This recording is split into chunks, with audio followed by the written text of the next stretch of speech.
She was the pride of the post-Soviet Russian Navy. The Kursk, K-141, was an Oscar II-class nuclear-powered cruise missile submarine. Over 500 feet long, double-hulled, and designed to survive even direct torpedo hits. She carried 24 supersonic cruise missiles, dozens of torpedoes, and over 100 trained sailors. The Kursk was a symbol, proof that Russia's naval strength hadn't died with the Cold War. But on August 12, 2000, everything unraveled. The Kursk was participating in a massive naval exercise in the Barents Sea, alongside several other Russian warships and submarines. The operation was meant to show off Russia's submarine readiness. That morning, Kursk was preparing to fire a test torpedo. What the crew didn't know was that the torpedo was leaking. Inside its casing, hydrogen peroxide had begun reacting with metal components. Just after 11:28 a.m., the torpedo exploded inside the forward compartment. The blast tore through the bow of the ship, instantly killing dozens. Seismic monitors across Europe detected the shockwave, equivalent to 1 to 2 tons of TNT. But it didn't stop there. Just 135 seconds later, a second, larger explosion occurred. The fire reached other munitions stored inside the sub, and the result was catastrophic. The entire front section of the Kursk was obliterated. And the ship, now crippled and flooding, dropped to the seafloor. 354 feet below the surface, she came to rest.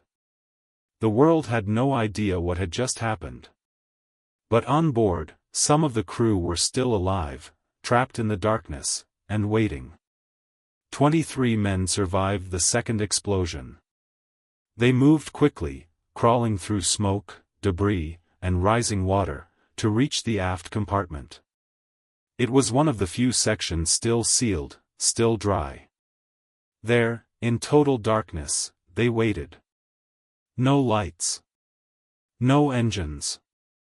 No working communication. The reactor had shut down. Emergency power failed. The internal temperature began to fall. The oxygen levels began to drop. A lieutenant named Dmitry Kolesnikov took command. He began listing names. Organizing survivors. Recording the time. He used a pencil and paper, and wrote notes that would be found days later, water-stained and almost unreadable. Above the water, the Russian Navy said nothing. They claimed the exercise was still ongoing. They said nothing unusual had happened. In truth, they had detected the explosions, and were scrambling. But it would be more than 16 hours before they even began searching. Divers weren't sent. Submarines weren't deployed. The Russian Navy was afraid to admit something had gone wrong. By the time the world noticed the Kursk was missing, nearly a full day had passed. And underwater, every hour that passed brought the trapped men closer to the end.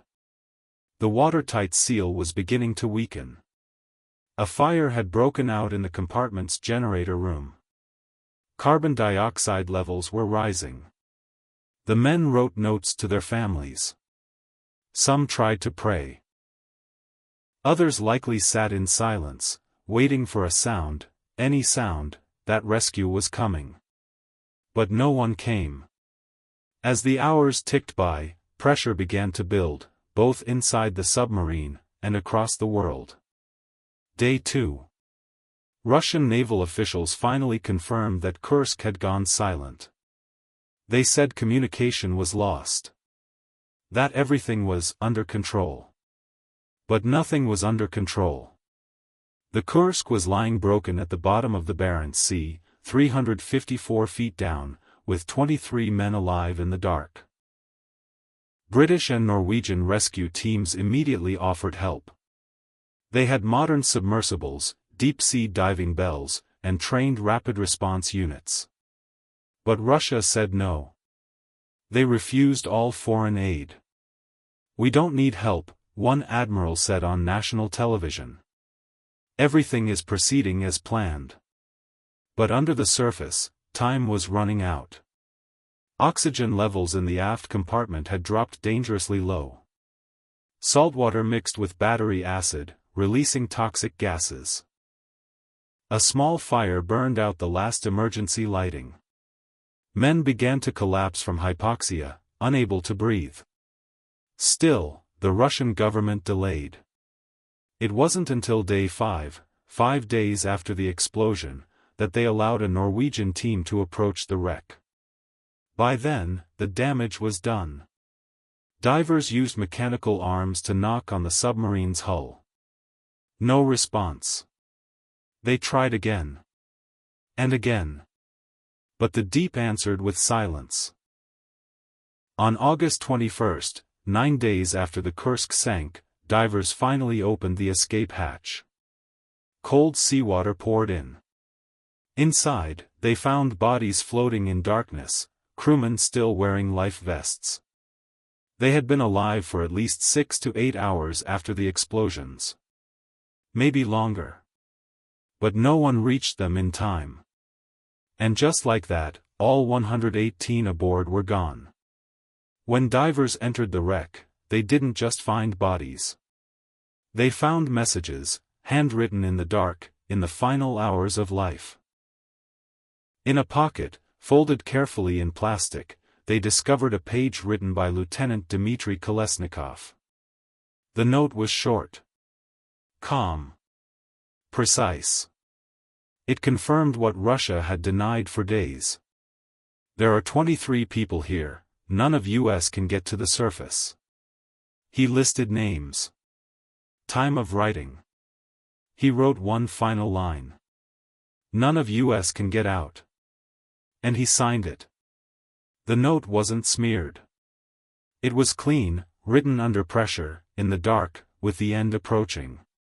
It gave the dead their voice. And it exposed the truth the world had begun to suspect. Russia could have saved them. But didn't. The political fallout was instant. Protests broke out in Moscow. Families of the crew demanded answers, and were met with silence. Then President Vladimir Putin, on vacation at the time of the disaster, delayed his return for several days. In an interview, when asked what had happened to the Kursk, he gave a chilling reply.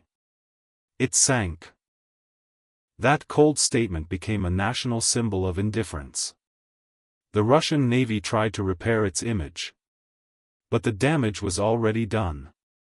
The Kursk became not just a tragedy, but a symbol of secrecy, denial, and silence.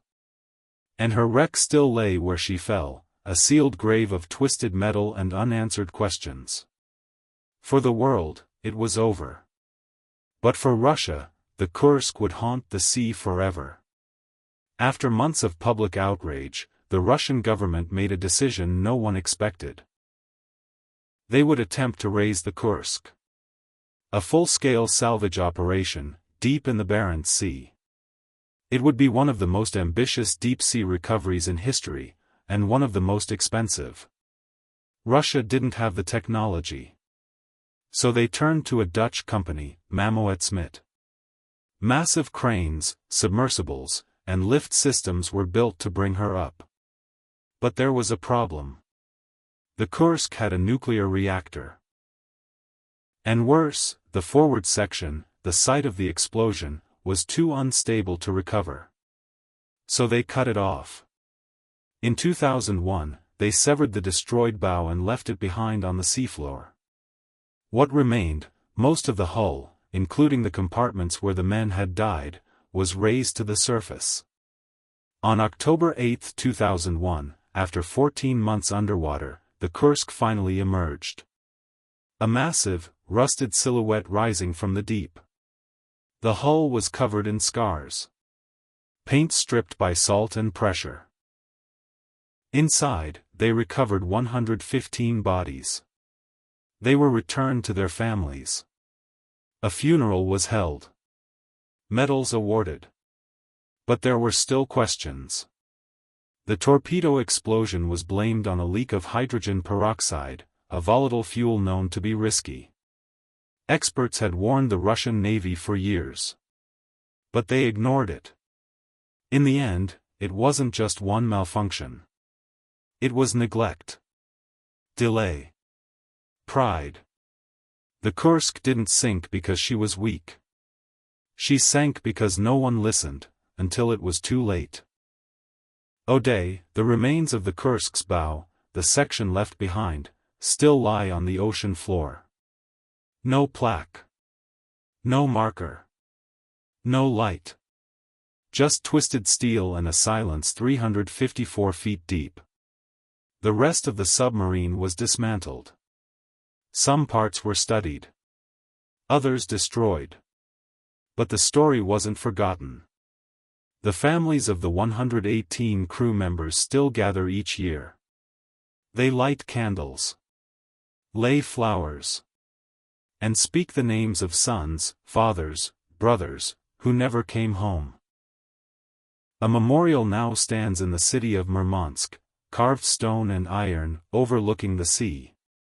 But the wound remains open. Not just because of what was lost, but because of how it was lost. The Kursk was a disaster born not of war, but of arrogance, secrecy, and denial. And the wreck is still there. Beneath the waves. Beneath the lies. Beneath the silence. This is Deep Sea Warzone.